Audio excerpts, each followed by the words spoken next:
Thank you for joining us wherever you are. This podcast episode is brought to you by the Old Ways Actual Play Team. This actual play uses the 7th edition Call of Cthulhu tabletop role-playing game rules by Chaosium. This actual play is performed by adults and in an adult setting.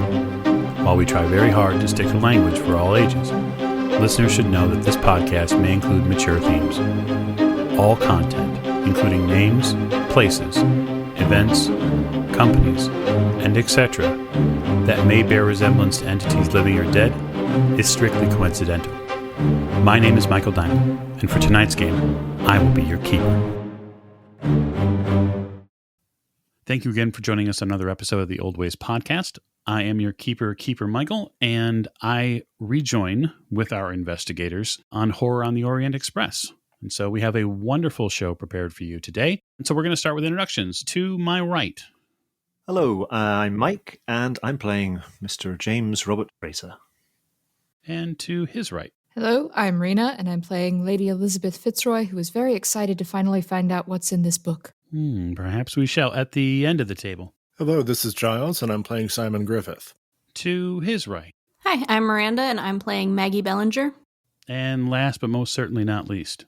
I'm Martin, and I'm playing Professor Richard Courtney. And speaking of the Professor, as we lift the curtain tonight, the Professor has arrived at Lady Elisabeth's residence in Kensington. A box, I imagine, carefully clutched under one arm, as the two of them are going to begin investigating what exactly this book and perhaps the device the Professor has are really all about. And so we'll start it off with a fresh knock on the door from the Professor. So, I'll go and answer the door. Yeah, the door opens up and the Professor is standing outside. Ah, Professor Courtney, yes? Yes, good morning. Good to see you again. Good morning. Do come in, please. Allow me to take your hat and coat. Why, thank you. Most inclement weather this morning, is it not? Well, I mean, we've certainly seen better days. Certainly. It's not terrible for London, really. Well, I believe her ladyship is expecting you, so if you'd like to follow me, she's in the drawing room. Yes. And I'll bring him through to the drawing room. Sure. Lady Elisabeth, the drawing room door opens, and Professor Courtney, Richard, has arrived, and he stands there with somewhat of a large, dark box under his arm. I have been sitting in this drawing room for the past probably 2 hours, eagerly waiting for him to show up, like just occasionally looking out the window, calling in Fraser, much to his annoyance. Is he here yet? Because I'm just very excited to open this book. So as soon as he walks through the door, I'll stand up and hold my hand out. Like, Professor, it's marvelous to see you. Come in. Yes, good morning. It's fantastic to catch up with you again. Yes, you brought it, yes? Well, yes, it's in this box. And you have the book with you? She holds it out because it's been under her arm. Fraser, please ask for some tea, maybe some biscuits as well. Thank you. Yes, of course, your ladyship, right away. I'll put the book on the table and just look over at Richard expectantly. This tome, Richard, is quite impressive.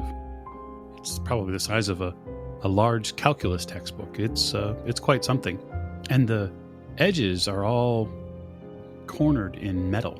And it has heavy, dark metal clasps that hold it shut. And you can tell that there doesn't appear to be a direct way on how to open them. Now, it's almost as if they all have a facing lock, but there don't seem to be any kind of easy latches to undo them. It looks quite imprisoned. Oh, my word. I mean, this is quite an oddity. Someone's gone to a lot of bother to protect this. Yes, well, Father said I wasn't supposed to open it, but we all know how that's going, so I don't know if he's the one who put this strange contraption on it, or if it was always that way and the key is lost, or what, but it came to me this way. It's curious. Richard's going to take a good look at the book and sort of pick it up and just see what he can sort of see from it. Yeah, there's definitely a weight to it as you lift it from the table. It's several kilos heavy. The cover itself is bound in reddish sort of leather. You can also see that the pages within are fairly well kept, even for what you assume is a rather older book, just by the way the binding appears. That said, though, it weighs a considerable amount, several kilograms, just to heft up. It does kind of remind you of a math textbook in that way. Would Richard know roughly how old it is? I mean, he's handled a lot of books, some old, some new. So would he have an idea as to how old this thing is? Not specifically, but just sort of, is it a couple of 100 years old or something that was printed maybe 20 years? Yeah, you would say that it's at least a couple 100 years old. It has a feeling of something that's even older, though. Like, even as you move the book over and turn it to see its edges, and you get a feeling from this book, it's been probably in her family or in a family for several hundred years. Well, I've certainly seen my fair share of books, as you can imagine. This is something unusual, something special. It certainly has an age and a feel to it. Did your father say where this came from? Did he hand it down? Was it handed down to him? I don't know. It was in his personal library. I saw it on the shelves a few times, but I was never allowed to actually take it out. And then it was just brought to me after, of course, Father died. So I didn't get a chance to ask him any questions or learn anything about it beyond what he said in his letter. It's certainly curious. Yes, isn't it? Yes. It's a shame we don't know more about its history, its origin, but... Well, surely your device could maybe help with that. I'm not sure. Maybe. You say you've tried to open it already. What have you tried? Well, I brought in the local locksmith, and he spent quite a great deal of time trying to figure out how to make a key to open it, and it completely stumped him. I know he spoke to some others in the field, and they couldn't get to it either, so... Do you have any other suggestions? Well, I could take a quick look at the lock. I mean, I've had some experience with those things. They're quite fascinating, some of the locks. Curiosity, you understand? Of course. So if Richard examines the lock, does he sort of see anything obvious or anything strange? I think I'll go on the latter of the two first. There are some strange attributes that these three sequential locking mechanisms across what we would say the outer edges of the book that keep it shut. One of those characteristics is that whatever is inside the locking cover is fairly well protected. So while the book itself might be older, you're not so certain about the age of the locking mechanisms themselves. They might be a little newer than you were expecting. You would expect this to be, well, probably if it's a couple hundred years old, the locking mechanisms wouldn't be super complex. Even though they're made from what appear to be, some sort of iron, they don't appear to be of the same age. It's difficult just to get a real view of what goes on inside the lock. Yes, this is, well, the locks appear to be possibly newer than the book. I mean, something from a few hundred years ago wouldn't be that difficult to open, and the locks aren't that big. So the complexity, you understand, is limited by the size, yet, these are certainly interesting. I mean, we could certainly explore using my device and see if that yields any results, although I have to confess I'm not entirely sure how it works. Well, half the fun is learning, isn't it? Absolutely. Richard's getting quite excited at this. Shall we give it a go? Of course. She smiles up very eagerly at him. Mr. Fraser, it's at this point you return. Set it down over there, Fraser. Don't want it too close to the book. No, of course, Your Ladyship. Are you planning to open the thing, then, Your Ladyship? If you don't mind me asking. Well, we're certainly hoping to. And you're entirely sure that's wise? Well, not entirely, no, but I'm never entirely sure of anything. It'll be fun, at least. As you wish, Your Ladyship. Would you like me to remain here with you, or shall I go about my duties? Please do stay, Fraser. You're involved in this whole situation. I'd like you to be here. Of course, of course. And I'll just sort of stand discreetly to one side, ready to spring into action, should I be required to do so. Of course. So, Professor, would you like tea first or books first? Forbidden knowledge or biscuits? I am somewhat tempted by a biscuit, I have to confess. It's been a long morning. Oh, very well. It would seem Tea a shame. first and then we open it. Yes, the tea may get cold otherwise, and that would be a shame. Can't have that. What a disaster cold tea would be. I'll pour some tea for her ladyship. And Mr. Courtney, how do you take it? You know, sort of normal strength with a dash of milk, if you can. Thank you. Very good.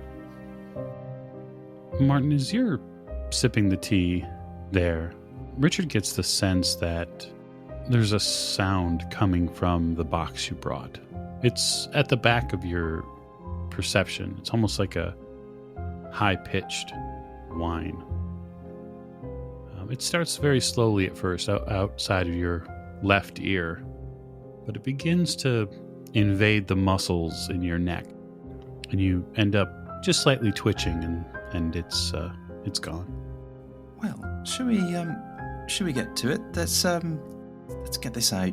And Richard's going to move over to the box, set the cup of tea down, and remove his device. Okay. Richard opens this box, and when he does, he removes a device. If you're not a nautical person, it seems a bit strange. There is somewhat of a triangular nature to it, at least at first, because I assume, Richard, you put it away folded closed, yes? Yeah, Richard would have put it back in a tidy state. So, attached to this somewhat triangular shape, there are what look like levers. There's also what almost looks like a very small, I guess, spyglass is the right way to put it. And then there are prongs that come off of the facement of it that have small, colorful lenses. And the body of it is a beautiful, almost pearlescent color. And so when he brings it out into the light of the drawing room, because it's so well lit in here, you can see the light itself almost dances across the frame in this beautiful mother of pearl fashion. That is lovely. Isn't it wonderful? I should say this sort of looks like a traditional sextant in this form, but if I manipulate this, it does rather transform. And Richard's going to do what he did before to open this up. Okay, you go through the motions and you slowly uncradle it from itself, and you see the sextant, this device, split into two, with the top of this triangular piece serving as the hinge point. It opens. It's like it's come out of its shell. As you can see, it's not like a traditional sextant. I'm not sure if you're familiar with those sorts of things, but most of them don't open, as I understand. I've certainly done some reading on it since Professor Smith gave this to me. And it's very unusual. As you can see, and Richard's going to point out some of the lenses, there are lenses on the side and the right side. Unfortunately, as you can see, one's missing and one's cracked.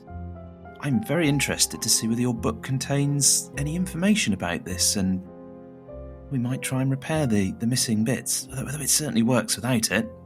Well, we can certainly try now, can't we? Indeed. Believe I've mentioned I've had a number of experiences with this.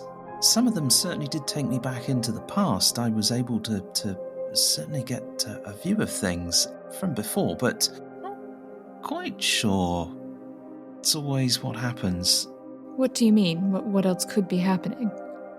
Well, when I looked through it one time, I was met with a vision of some cliffs, and certainly didn't seem where I lived, whereas before I'd looked through it and I saw what I can only assume to be a Victorian family in my own house, presumably from a different era, but I certainly don't think there are ever any cliffs or hills or mountains or anything of that sort in Vauxhall, so And sometimes it takes us to a different time and a different place, and maybe other times just a different time.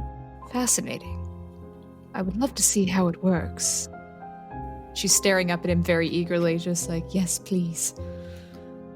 Fraser in the corner of the room is looking bemused and slightly incredulous disbelief, I think, is probably the best way to describe it. It's just, what is this man talking about, seeing other places through this strange... Fraser, you've let a nutter in the house. Yes. There might be a slight twitch on the side of his face that betrays his thoughts. Well, the way it works, you hold it up to your face as if it's a kaleidoscope, a thing that you look through, and you pick a lens from the left and a lens from the right, and I've made some notes, of course. I've been recording what I've been doing, as any person would in my field. Things just change, and then you... Here, let me show you. And Richard's going to thumb through his notes and just work out what settings the lenses were in when he first looked through this, which took him back to what looked like a Victorian period in his own house. That would be the pink lens on the left, and on the right you would use the yellow lens. Richard will adjust this so that the pink lens is prominent on the left and the yellow on the right, and very gingerly hand it towards Lady Fitzroy. Would you care to take a look? I thought you'd never ask. She's going to take it very carefully. She doesn't want to break anything, but she's obviously very enthusiastic about this whole process. Do be careful, your ladyship. I'm being careful. I know you're watching too. It'll be fine. So, Mr. Courtney, this is some kind of kinematograph or something of that ilk, is it? I'm still trying to determine its exact nature. On one hand, you could look at it like that. Sort of something that allows you to see into the past and, sometimes other places. So it's almost like a... Like being at the picture house, yes. Well, mixture of the picture house and a telegraph, perhaps. So it's sort of... You see things that are in different places. It's hard to explain, but... yes, they're photographs, are they not? Moving pictures. While they're having this conversation, I have already put it up to my eyes, and I'm looking at the book through them. Oh, really? Yes. Why don't you make a power roll? Hell yeah. Okay, what is my power? Okay. Your power is 70. Yeah, 70. It's really good. Hmm. Okay, let's see. Ooh, 35. That is a hard success. Oh, really? Yes. Well, why don't you go ahead and spend 5 points of magic? Sweet. Maybe. So you put it up to your face and you align both of these small spyglasses with your eyes to see through it. On the left-hand side, you begin to see a shade of pink cover everything. And then on the right-hand side, you begin to see a shade of yellow cover everything. And as you get closer and closer to see a more definitive picture, because you want to be able to focus in on the book, you realize you're going to have to get this mask very close to your face. And so just with reckless abandon, you press the mask against your face. And when you do, you feel it adhere a bit to your face.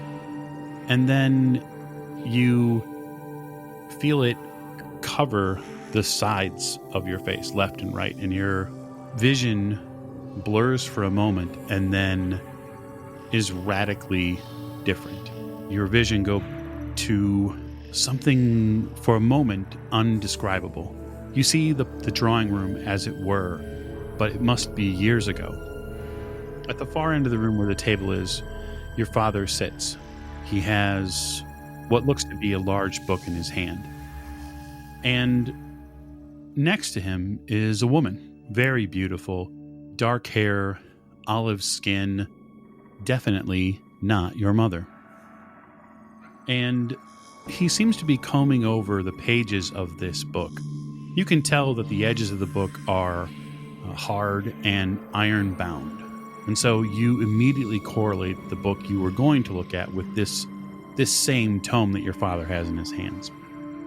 And as she lovingly strokes his hair, She says, the choice is yours, but we both know what happens if failure comes to our door. The roots are strong. The time is now.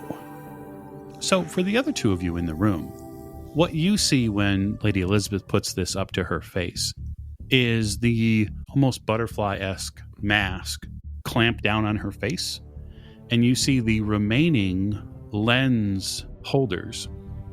We would call them shades in the nautical term. They become long prongs, and they tack down on the side of her head, almost as a clamp. I immediately move to her side. Sure. And look with astonishment at Richard. Mr. Courtney, what on earth is going on here? What is this thing doing? That's when she begins screaming. And I'm going to immediately, as soon as that happens, I'm going to try and extricate her out of this thing that's attached itself to her face. What you'll need to do is you'll need to make a POW roll. Sure. Contested with her POW. Oh, no. Because I'm assuming that she's going to want to continue to have it on her face. Probably yes. Right, because you don't know you're screaming. Nope. We shall see. If you can defeat me with the dice. Yeah, well, how ironic, isn't it? Okay, that's a success for me. Okay. And Richard, what are you doing at this point? Richard's going to sort of close as well and say, hang on a minute, my good man. I've used this several times and it's fine, I promise you. Be careful. We don't know what will happen if you remove it forcibly. You could harm the lady. All right. Mr. Fraser, what do you have for your POW roll?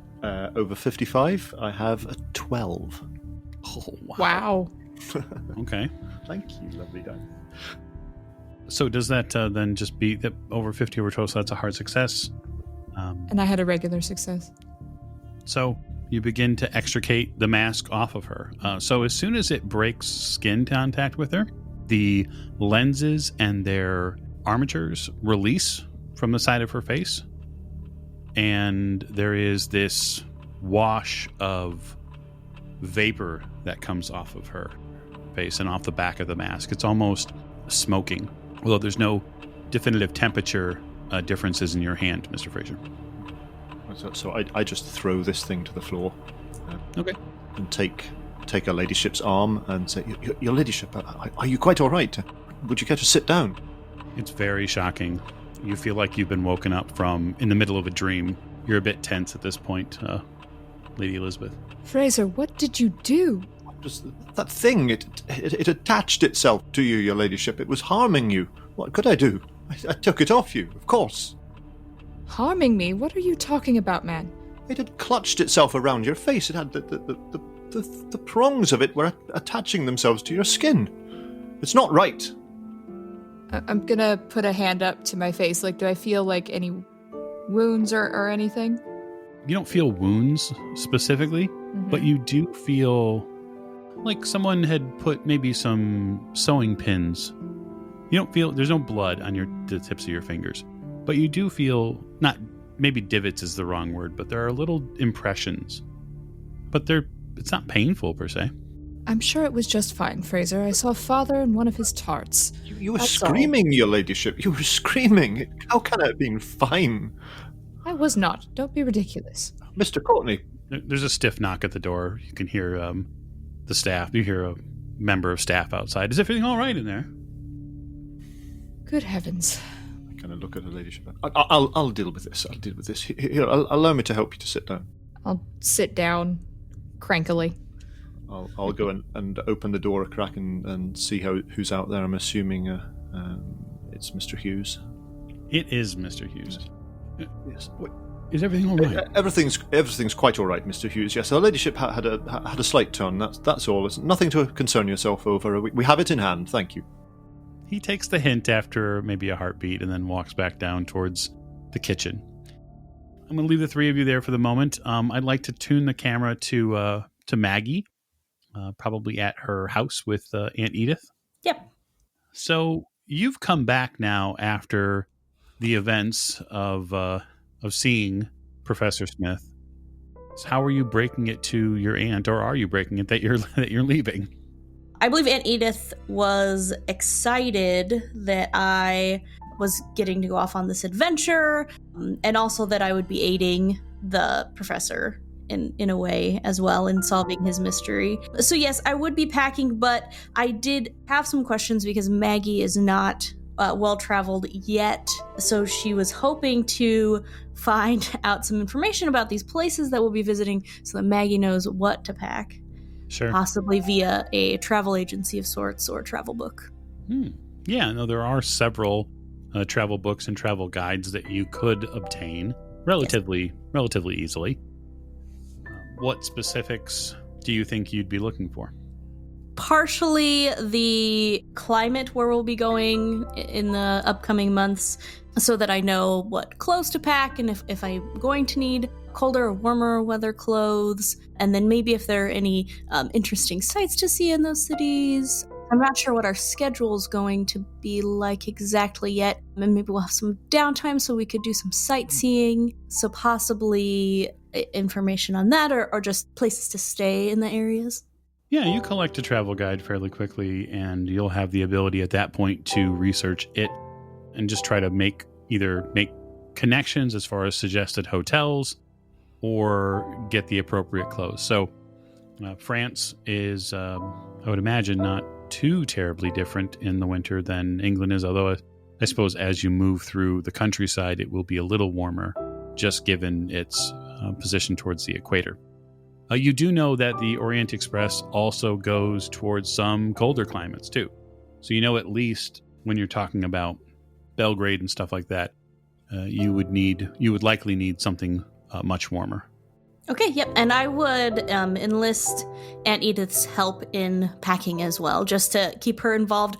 I don't want her to get down at all, seeing, my excitement and me getting ready, and I don't want to push her to the side by any means, so I would be kind of looping her in with where I'll be going and having her help me pack and help me pick out various outfits and things that I want to bring. Maggie may have a lot of bags because she's also going to bring her travel typewriter and her notebook and some various items. Well, yeah, you can't leave unarmed, right? You have to have the typewriter. Yes, exactly.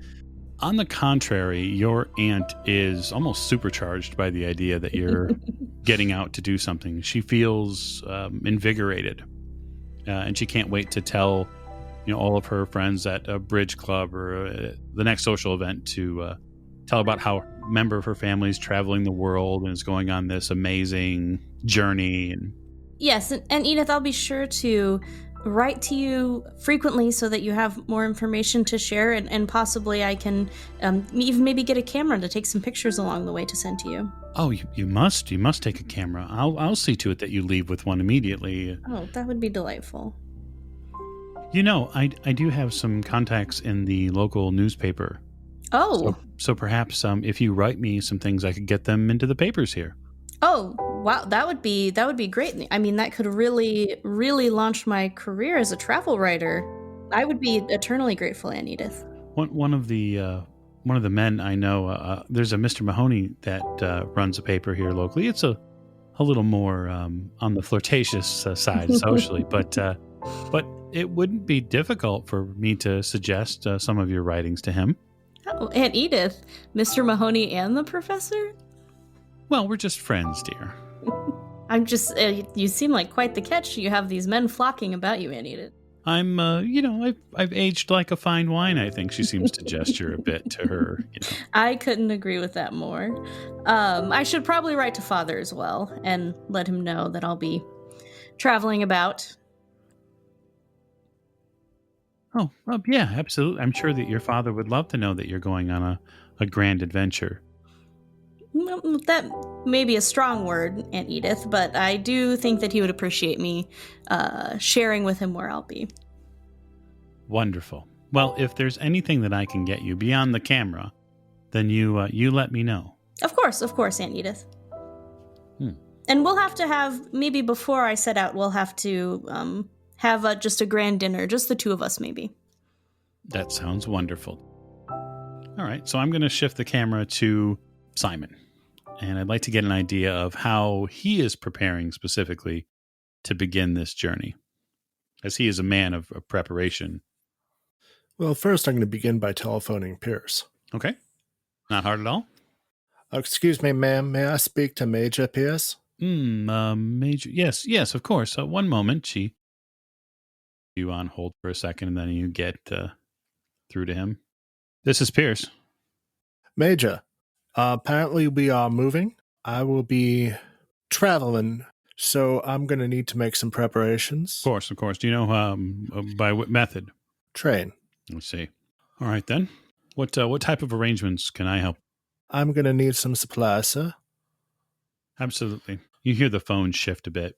Just go ahead and give me your list, and I'll make sure. And then I'll need to know what train you'll be on, and I'll make sure that the supplies get to you. All right, so I'll drop the list off in person. Good. Well, what does it look like? Any idea? Well, apparently, Mr. Courtenay, the professor, has some item from Dr. Smith. We'll be using that. There's some information that is about pieces of a device, and we're going to be tracking these down. All right, good man.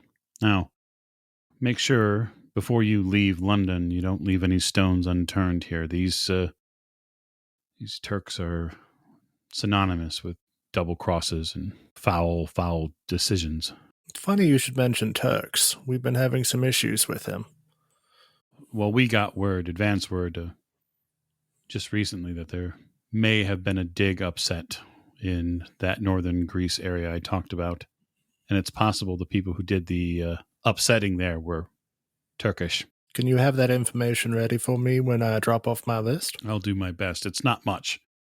I have a couple of names I can give you.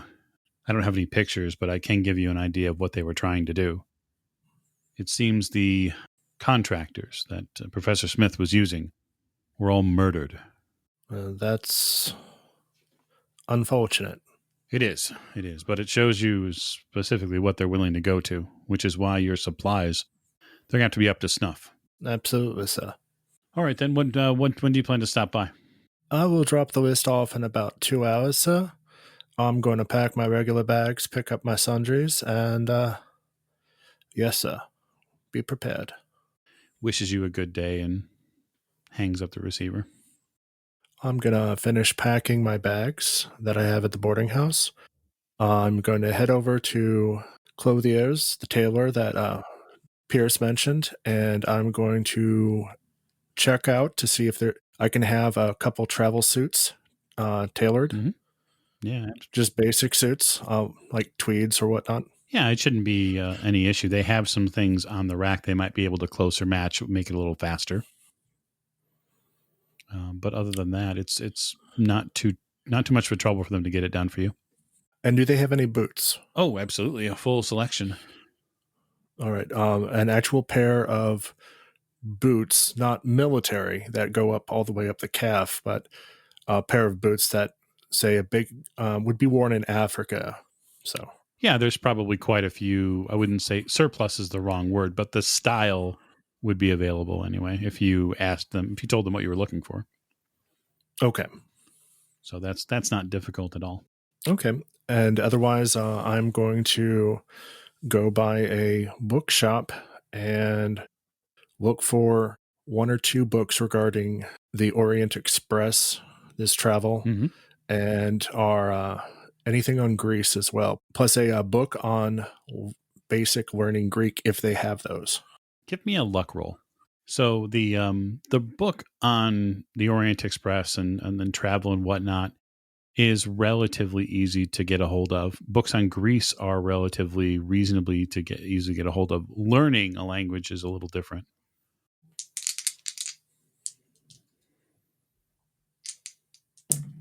$41 under 59. Okay, yeah. The gentleman behind the counter says, "I do have something that might fit. It of course would be far easier if you had a teacher to go along with it, but you look like you're a sharp man." He puts the book on the table. Thank you, sir. I'll take these 3 then. Very well. He begins to wrap them up for you. All right. So what I want to do is I want to shift back to Kensington. Lady Elisabeth, you've had the opportunity now to, for a moment, recover. You heard someone come to the door, and Miss Fraser was able to beat the horde back of concerned staff. And Richard has probably quickly recovered this device from the floor, I would imagine. He's probably concerned. Very much so. So Richard would have picked it up and checked that nothing was broken. I do hope it's all right. No, there doesn't seem to be anything out of place. Even the lenses, the tines themselves on those lenses seem really sturdy. If we're going to experiment with this thing, we need to treat it with some degree of respect. Excuse me, Mr. Courtney? That contraption of yours, whatever it is, attached itself to her ladyship's face, clearly causing her some discomfort, provoked in her, well, the outburst that you yourself cannot deny. You heard. And you are more worried about your piece of metal and glass than you are about her ladyship. I would suggest, sir, that you have your priorities somewhat confused. I would not ask anybody to do something that I haven't first done myself several times. I dispute this is dangerous. Do you deny that thing, whatever it is, clamped itself onto her ladyship's head and face and caused her to start screaming in the manner that we both heard? But this is no different, surely, from, a dream or something similar to that. I mean, I'm sure I've been rolling around and cried out before, and this is no different. If I clamped your head in a contraption and caused you to start screaming, what would you think of me, sir? Well, because I'm sure that given the opportunity, I could make that happen, and we shall see whether it is little more than a dream or... Gentlemen, that will be enough. I'm terribly sorry, Your Ladyship. That'll be enough, Mr. Fraser. I do apologise. I do appreciate your concern for my well-being. However, I feel fine. I'm sure it was just... whatever it was. I don't remember screaming. If you say I did, I suppose I must have, but I'm sure it was just perhaps some shock at the fact that it actually appears to work. I'm not sure, Your Ladyship, that doesn't concern me even more, the fact that you weren't aware of it. I mean, with all due respect to Mr. Courtney, we hardly know the man. I'm sure it was just, as I said, an outcry of surprise or shock. You make things that you're unaware of all the time, certain sounds and so on. I'm sure it was just that. I feel fine, Fraser. There's no need to distress Mr. Courtney here any further. You know, Your Ladyship, that I only have your best interests at heart, and if this thing, whatever it is causing you pain and discomfort, then it is my duty and my obligation to ensure that it is removed from you and does so no more. Yes, and I appreciate your vigilance. However, it does appear to work, so I would like to continue discussing with Mr. Courtney what is exactly going on here. Very well, Your Ladyship. I shall leave you with Mr. Courtney then, if that is your desire, and... You are welcome to stay, Fraser. I wouldn't want you to be fretting. Just, perhaps, calm yourself a little bit. I won't put it back on for the moment. I just worry what would have happened if it remained attached to you, Your Ladyship. We don't know what this thing is or what it does, and I could never live with myself if you came to any serious harm as a result of your experimentations with this kind of thing. I'm gonna smile at him fondly. I know. And I appreciate your vigilance. I'm sure we'll be fine. I won't put it on again, at least not now. Just observe, Fraser. Of course. Very good, Your Ladyship. I'll turn back to Richard. So... Most importantly, what did you see? I saw Father in one of his tarts. I don't think it was the opera singer, but it wasn't one I'd seen before. I'm going to describe the scene that I saw. I'm not quite sure how long ago it was, though, but it was in this house. Well, just as you're remembering back, you do remember your father being quite a bit younger than you remember him, obviously, when having recently passed. Maybe 15, 20 years. You remember him as he was when you were a child. It must have been a good 20 years or so. I haven't seen him that young and healthy since almost as long as I can remember. It was quite surprising. Fascinating. Well, that's excellent news. If the same configuration of lenses did the same thing again this time for somebody different, then I believe we're making progress. Yes. I wish I could have seen more, but the book was open, Professor. The book was open. Did it have locks on it still, or was it sort of as normal without this work? Did I see the locks? As you remember back to the vision, you remember seeing the corners almost in your vision. Your eyes gave you the sensory perception of how cold that metal was. Mm-hmm. And you do remember seeing, just tracing the line down on the outside of the book, you remember seeing the locks on the book. They were there, which means he had to have had some way to open it. I understand the reluctance to let you, should we say, use this device again, but nothing to stop me from having a go, maybe? That's true. Look over at Fraser. I'm certain Mr. Fraser doesn't object. Mr. Fraser's face is a mask, an impassive mask. Courtney does and does not do with this device is his own concern. So, would you mind obliging, Professor? Not at all. Richard will collect up the device. Okay, so are you going to keep the lenses in the same configuration? Absolutely. Okay. So now I'd like you to make me a POW roll. So that's 74 under 80, so that's a success. Okay. You place the device against your face, and much as it did with her, it adheres to your face, and you see the lenses that are unused come down around the sides of the professor's face here. And the only person who has the benefit of having seen what happened previously is Mr. Fraser. You can tell that when Richard puts it on, it's more like a glove that fits, rather than when Lady Elisabeth put it on, it was more like a glove that was made to be fit. And so the professor puts this against his face. It feels like a natural fit. You don't know why you get that impression, but it almost appears that way. It glides into position. I can look at her ladyship while this is going on, and just with a kind of look that implies that this is what happened to you when you put it on, pretty much. I'm just sort of staring at it, going, fascinating. You see the professor stand just leaned against not lean, but maybe an arm against the nearby table here. And he seems as calm as ever. Although he is not moving, he is standing almost stone still.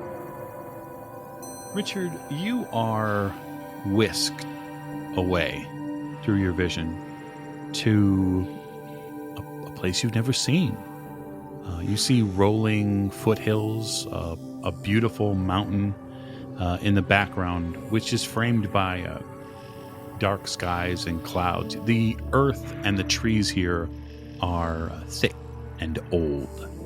The branches are knotted, and even the lower hanging ones seem to be thick with age.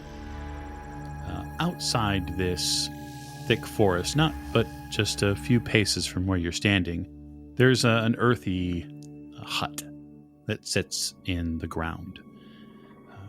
You can tell just by looking at the hut itself, it's probably handmade in the sense that there's nothing prefabricated about it. It could have been here for 100 years, it could have been here for 1,000 years. It has definitely shown its wear and age against the weather. A relatively simple thatched roof, which seems to have been reinforced by simply more and more thatching to keep the rain out. There are two figures nearby this hut. One is a much older woman, and one is a much younger woman. I would say younger, like perhaps no more than 10 or 11 winters old. The woman she's definitely croned by now. She's in her 50s or 60s, long, spidery white hair that goes down probably below her waist.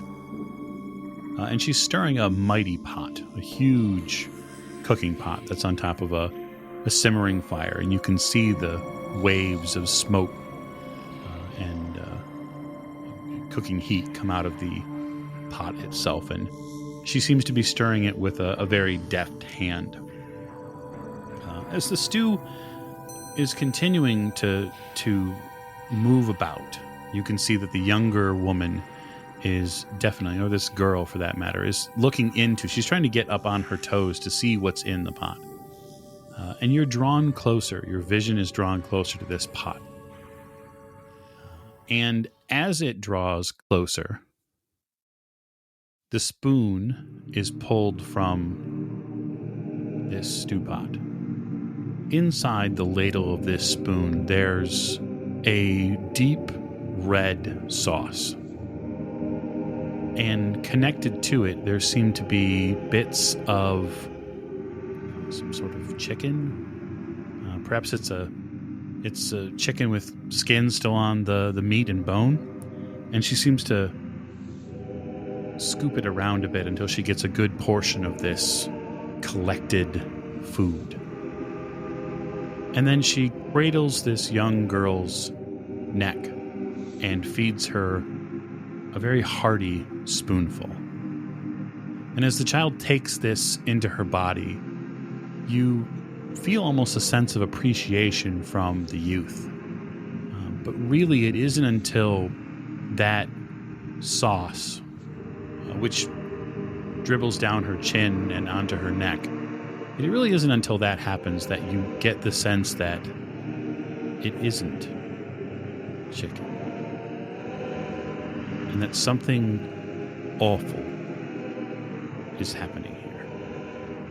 The older woman looks up from the child and looks in your direction, and then goes back to looking at the child and gives her another sweet caress on her hair and says, "Eat up, child. You'll need your strength for what's to come." And it's at that point the vision ends. Now, for those of you in the room, Richard never makes a sound. He doesn't move until he comes out of it. It lasts maybe a minute. But you get the benefit of seeing the front of his face. And with this device attached to the front of his face, his eyes, which are now looking through these lenses, have taken on the color of the lenses. And they're almost hyper bright when he wears the device. Professor? Very suspicious of this device. I'm a little surprised that he didn't start screaming as well, but I don't really understand what's going on with this thing. So, Professor? Yes. Are you all right? I'm fine, thank you. Another fantastic journey. Lamentably, I don't think I went back in time, or certainly no amount of time that seems plausible. There was a mountain and some hills, a large forest and a mud hut and some people. But yes, I don't. Unfortunately, certainly I didn't see your father in the book, or anybody else with him, or that could have been with him for that matter. I'm afraid I think I've drawn a blank as far as opening this thing goes. But yes, fascinating nonetheless. Appreciate this probably seems incredibly rude, but would you give me a moment? Every time I go on a journey, I like to record what happens, because there must be a pattern to how this works, and with the more information that I can record, the more detail, the more likely it is that I can be sure of reaching a conclusion from a hypothesis to a theory about how this functions. Would you mind terribly? Of course not. But don't you Thank think you. you should take that thing off your face? Yes. Speaking of that thing on your face, just for accounting purposes, Richard, go ahead and deduct 8 points of magic. And you are nearly exhausted physically. Yeah. Okay. Down to 8 now. Mr. Courtney, this is all a terribly entertaining parlor trick, but exactly what use is it in trying to open this book that you're trying to look inside? What connection has it? What purpose does it serve? Well, we don't know, but the Professor Smith, was very keen that that we work together on this. He wasn't particularly explicit, but my interpretation was that the book somehow contained instructions or more information on how to operate this, or how it was built, or where it came from. I don't know exactly. Well, as I understand it, the book contains some information on how to find this scroll, this Sedefkar scrolls, which purportedly have the ritual to destroy the simulacrum. Is that not correct? I don't really understand how your photographic time machine device fits into the puzzle. No, and I have to confess it's a mystery to me also, and I do recall the conversation, yes, about the scrolls, but I mean this is clearly an extensive work. Who knows what it might cover? Well, your device also did give me the information that Father had a way to open this. So that gives me a start at least. I would love to try again, see if you could tell me any more. Might I offer a suggestion? The locks here, as I say, given the size of them, they have some age, although they're perhaps not as old as the book. They must be of limited complexity, to a point where I'm sure a competent locksmith would be able to open this. So, on the basis that a competent locksmith can't open this, perhaps we're not looking for a key. Perhaps we're, or not in the traditional sense, perhaps we're looking for, I don't know, some other sort of token, a device, or something else to put in there that might cause the clasps to unlatch. Perhaps we're thinking about this too mechanically. Mike, just out of character, does this whatever it is, the seal around the book, does it actually appear to have any kind of a keyhole in it? There is a method. There is what you would term as a keyhole, but yeah, you don't have a key for it here at the house, at least not from what you can see of the outside of the lock. Is it like a standard keyhole shaped hole in it, or is it some different It is shape? not, in fact, a standard keyhole shape. It's much more of a jagged, almost double Z stacked on top of one another. And I say Z for the English listeners, just so you all know I know how to speak the language properly. I just choose not to. Now that's an interesting idea, Professor. It would seem to me, would it not, rather simpler to locate the key? Yes. Well, Father sent this without the key. Perhaps the key is back at the house. Yes, I would assume it's not here, since he probably would have kept the key with him, and he had this at Maplebrook. So, perhaps I need to pay my darling brother Raymond a visit. Is it far, this other house? Only a few hours. Yes. Well, certainly worth exploring, I think. About what time of day is it, Mike? Midday, I would imagine. Mm-hmm. We've been at this a little while now.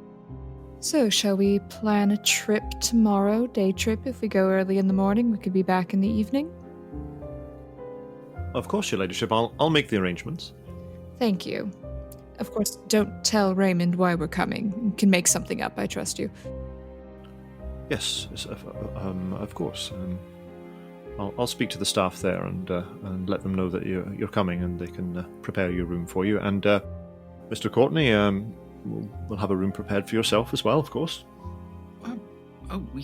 Yes, I could come too. That's a fantastic idea. Yes, you're rather going to be my pretext, I think. Yes, I do beg your pardon. I was assuming, Your Ladyship, that you wish Mr. Courtney to accompany you. Of course. You're coming, of course, Professor. And she says it with the complete authority of, this is happening no matter what you think you want to do tomorrow. Yes, I think it will be, it's very interesting. I am keen to open this book. As am I. So let me shift the camera really quick to Maggie again. Maggie, your aunt later that day comes in with several boxes.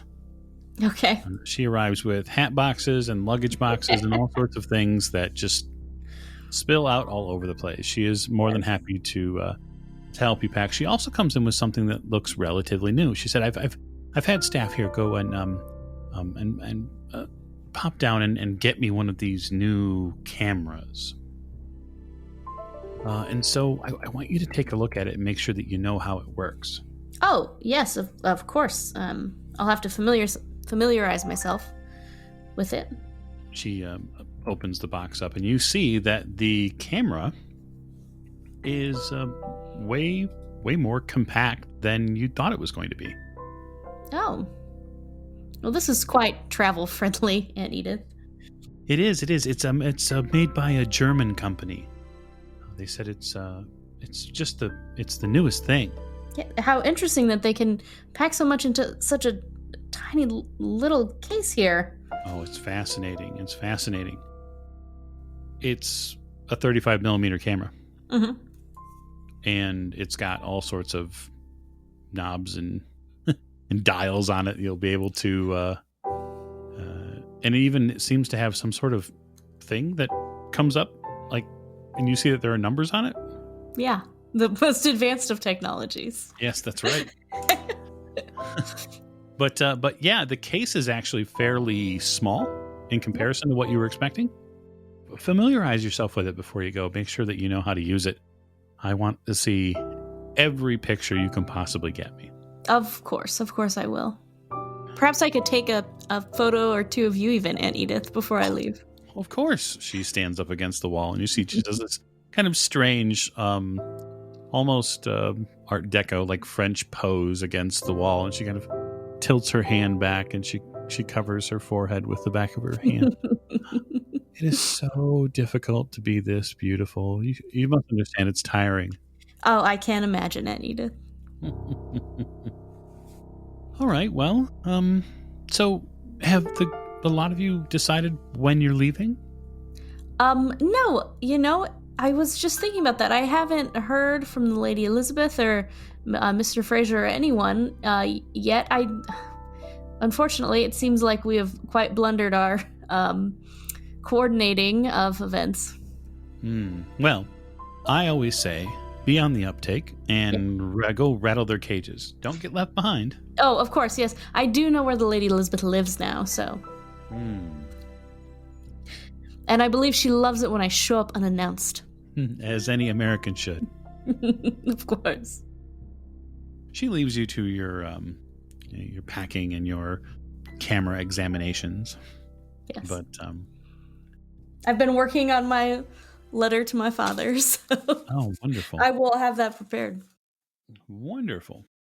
Well, I think that is a good of time as any at the moment to close this episode of Horror on the Orient Express down. I hope all of our listeners are enjoying it. I know our players seem to be having a raucous time, which will only get better. We will see you all next episode.